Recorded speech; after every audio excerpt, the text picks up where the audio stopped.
Hello, my name is Bruce Johnson, and I'm a professor of medicine in the Department of Cardiovascular Diseases at Mayo Clinic. Over the last 25 years, I've had an ongoing interest in the limits of human performance in extreme environments, and especially environments like high altitude, and thus the title of today's brief presentation, The Heart in the Mountains. So, just as a little overview of what I'm going to present, I'm going to talk about some definitions of altitude, what is considered high, what is the population exposure to altitude, some of the challenges associated with altitude exposure physiologically, how the heart adapts at altitude, including healthy aging, and then review some take-home points. So how do we define high altitude? Well, I think the consensus is that intermediate altitudes are considered 5,000 to 8,000 feet or 1,500 to 2,500 meters. High altitude, 8,000 to 12,000 feet or 2,400 to 3,700 meters.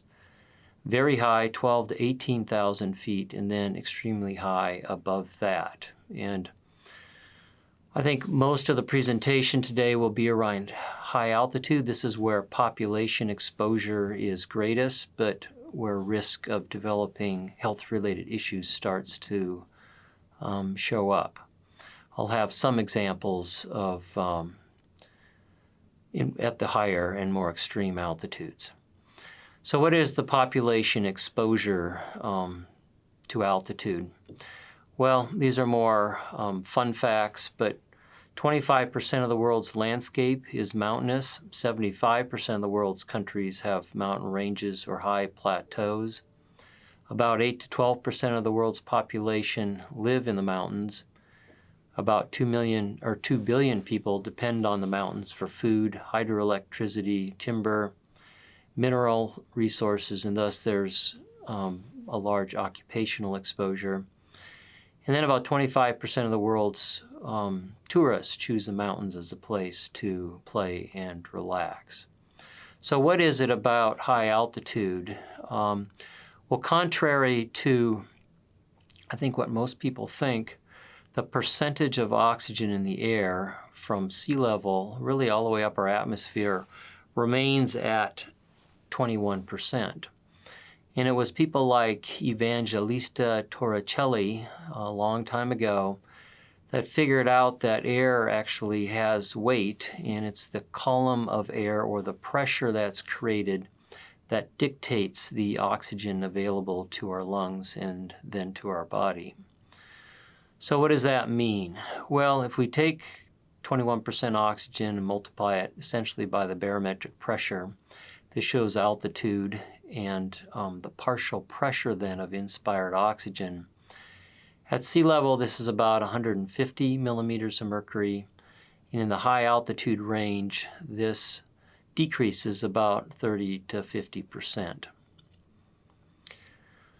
So what is the effect of this on arterial oxygenation in the blood?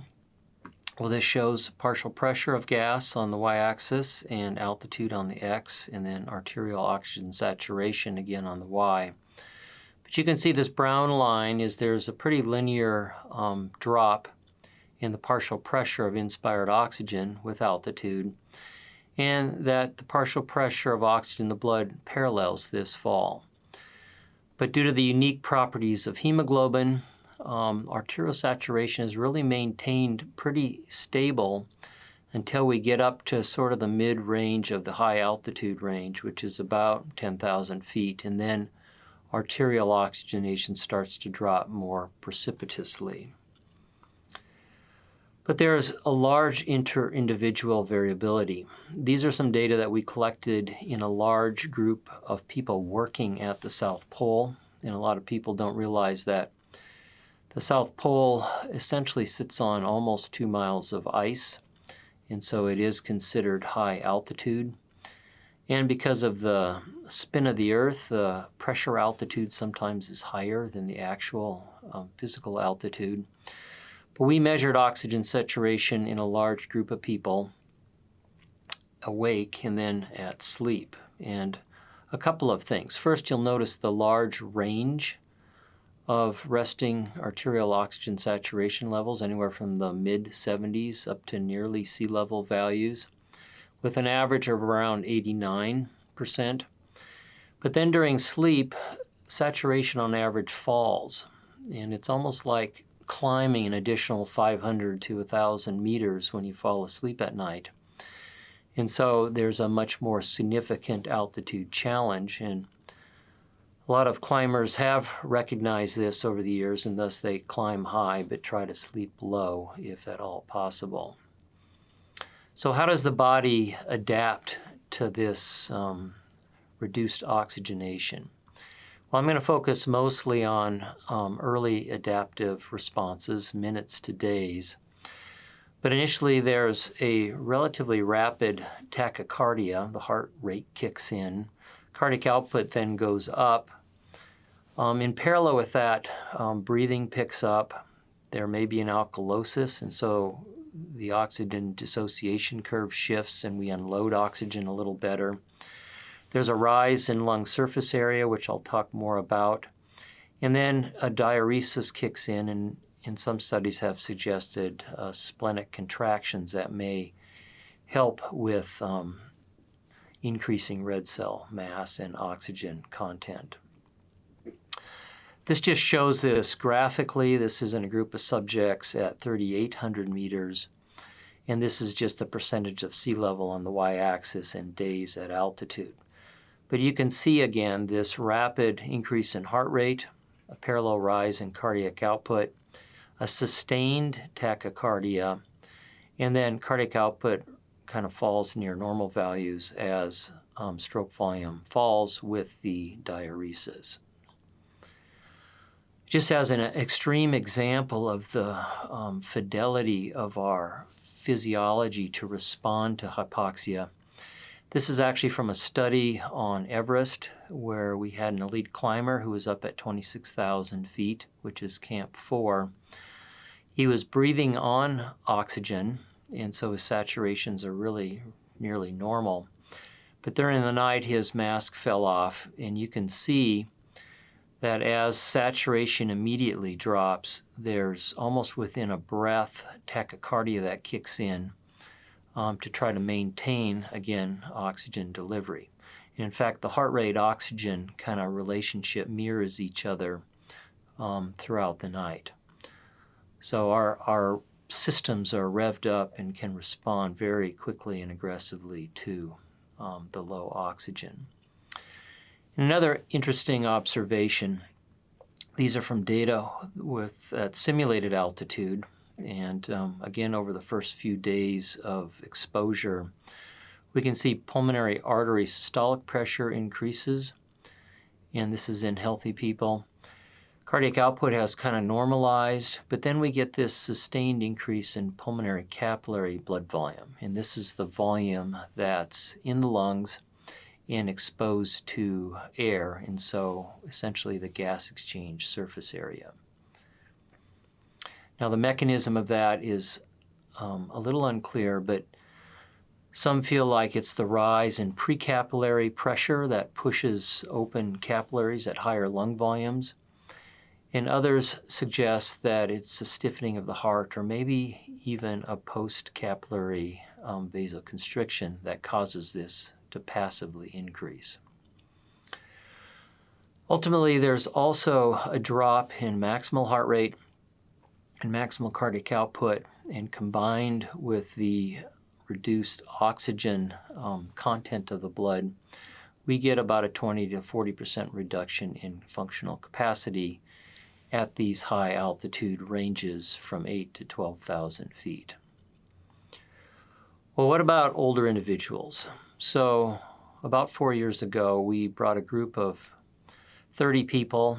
Half of them were around the age of 60 and the other half around the age of 30. And we did a progressive climb of Mount Kilimanjaro. And you can see from this that they have the typical age-associated loss of lung function. Based on echo parameters, we have a stiffening of the heart, and then just a slight reduction in exercise capacity compared to the young people. This again shows these echo-derived measures. The open circles are the older adults. The closed are the younger individuals. Same open and closed for the triangles. This is pulmonary artery systolic pressure, pulmonary vascular resistance, LV filling pressure, and then LV compliance. And this is at baseline and progressive increases in altitude and then return back to baseline. And what we see these age-related differences, but really pretty normal increases and similar to the young adult and full recovery. So the older individuals and the older heart does quite well. And then when we exercise these older people using a step test at altitude, this is the young and this is the old. This is actually ventilation and oxygen saturation. But we saw really identical degrees of desaturation. You'll notice they desaturate more during exercise with altitude, but it was very similar between old and young. Ventilation was increased a bit in the older people, probably because of the smaller lung volumes and having to overcome some additional dead space. But for the older people that participated, we tracked their physiology on summit day, which is the largest increase in altitude, and we tracked the amount of acute mountain sickness or symptoms that they had. And we can see the symptoms followed age. In other words, the youngest people had the most symptoms and the oldest the fewest symptoms. And this related back to essentially their heart rate, speed of ascent, how much vigorous activity they did. And so the older individuals seem to walk slower, take their time, but in the end have fewer symptoms. So a few take-home points. There's a growing population exposed to intermediate to high altitudes. There's a reduced partial pressure of oxygen, which challenges the cardiorespiratory system to maintain oxygen delivery to the tissues. The body adjusts through immediate increases in heart rate and cardiac output, ventilation, followed by diuresis, hemoconcentration, and over time a fall in stroke volume. Pulmonary capillary blood volume increases through probably hypoxic pulmonary vasoconstriction that forces blood flow to higher areas of the lung, but some stiffening of the heart and potentially some post-capillary vasoconstriction, which may help. Maximal heart rate and cardiac output are reduced, which along with lower arterial oxygen levels result in modest reductions in exercise capacity. And the older, healthy individual adapts to high altitude similar to younger adults. And fewer AMS symptoms in young, albeit at slower ascent speeds, so maybe a little bit more wisdom over time. Thank you.